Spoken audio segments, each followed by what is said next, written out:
Hey everyone, I'm going to show you how to read error codes today in my very dusty Ford Ranger. Anyway, what you do when you start it, all your lights come on to show you that the light behind the warning is good, like that light comes on and stays on. But now 1, 2, so you got 2, and then 1, 2, 3, 4, 5, 6, 7.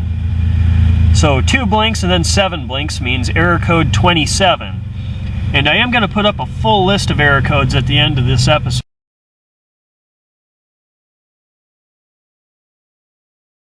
But what error code 27 means is that this light is out. Now to get to that light, there are 2 pins underneath the rubber in the bottom of the cup holder, which I've already removed. And then to get this off, you just pull straight down on it to get the pins out. Then there are a couple screws back here that you need to take out, and then this will come loose. Quick correction, you need to take more than the 2 screws out of here. There are also screws here, here, and here that you need to remove, and those are a 7mm screw. Then this whole assembly will fall out. You can now remove this plug and then take this out of its plastic housing.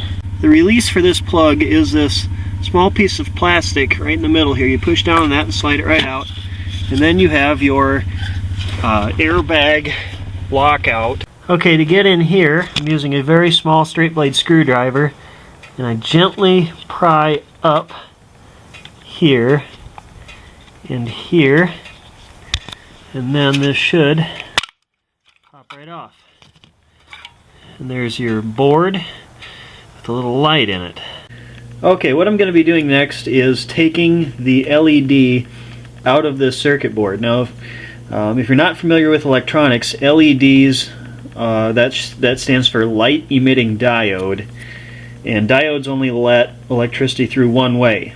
Also with a diode, LED light emitting diode, you need to have a resistor. Since this doesn't have one, I bought an LED with an internal resistor from Radio Shack. I'll show you that in a minute, but what I need to do is take this off the board. Now to do that, the LED is soldered to this board. You can see here the component, the LED, is sticking through the board, these 2 pins here, and the solder here attaches it to the trace, these parts. It attaches it to the trace of the circuit board, and then those are the pathways where electricity flows. Because this LED just goes straight to these 4 pins, which are the bottom row of this plug, I know it doesn't have an external resistor, one of these. So that's why I bought an internal resistor LED from Radio Shack, which I'll show you now. Okay, I've got a couple methods of desoldering. This is the first one, and how this works is you pull this plunger down, and then you get the solder hot so it's molten, and then you stick this over top of it and hit this button, and then as you can see, as I let go of as I took my thumb off of it, it went up a little farther because this creates a vacuum and sucks the solder inside. Then you can take it apart and clean the solder out after you've done it a few times. My other method here is a soldering braid. I gotta find the end, which is in here somewhere. There it is. And this soldering braid is just braided copper, and what you do is you heat up your solder so it's molten, and then I take this and I press the tip of the soldering gun on top of this and into the solder, and as this heats up, as this braid heats up, it pulls the solder into it. So I'm going to do the braid on one side and this on the other. Now this doesn't always work, but it's good at removing a lot of solder.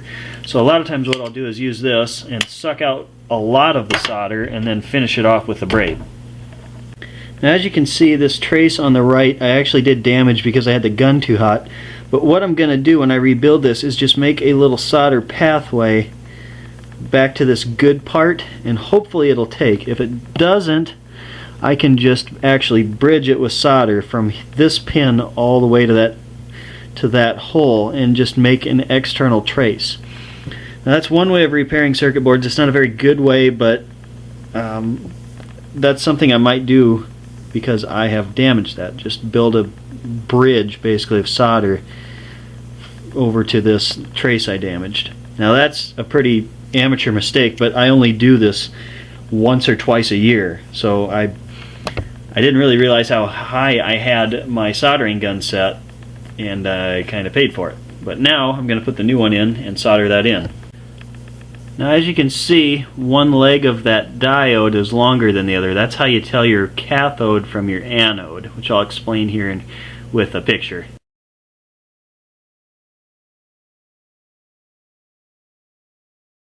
Now I'm going to solder this back in. I'm going to do that with electric quality solder because you cannot use the same solder for electricity as you do for plumbing. So put just a little bit of it on the end here and then touch it to the trace just like that. I like to put a little bit of solder on the tip of my soldering iron. It allows better contact with the component you're trying to solder. And then I touch it to the component, and I add a little more, and then down to the trace. And I think I actually got this one stuck to the trace, even though this is a damaged trace I had. So I'm going to go ahead and take this back out to the truck and make sure I have it in there correctly. I'm not really sure which way I needed to put that in because I don't have a circuit diagram of my truck. If I have it in there the wrong way, it won't light up, then I just have to switch it around. So let's go try that quick. Well, unfortunately it's become dark on me, but we're working with lights, so we'll know if they work or not. And there is my LED lighting up like it should. Yep, just like that, and then turn it on, and that should be on because I had the key switch off.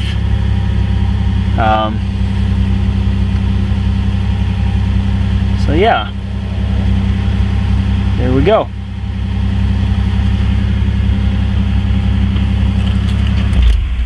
So yep, that's in there the correct way. It lights up. Actually, I should check and see if my airbag light goes out. Now, I don't think it will because I don't have the actual key switch down there. Alright, it did clear the error code for that bulb being burned out, and I thought it'd come up with another one because the actual lock cylinder is gone, but there we go, no more airbag fault. So now I just need to reassemble everything. Okay, now that I know I got that in there the right way, what I'm going to do is cut the legs off. Make sure you grab onto those, otherwise they'll go flying as you cut it. I'm going to cut them off just a little bit above where the solder pile stops. So there's our new LED in there, and then once I get it inside the switch housing, like this, fits in just like that. I just simply bend this LED so that it lines up with the window. And the only difference between this and Ford Factory is Ford Factory was yellow and this one's red. Big deal, I don't care. Now the lid goes back on, snaps into place, and then you saw how I took it apart. It goes back together the same way except in reverse. So there is a $2.13 repair on something that Ford wanted to charge me over $100 for. Thanks for watching Kory's Rides. Remember to subscribe.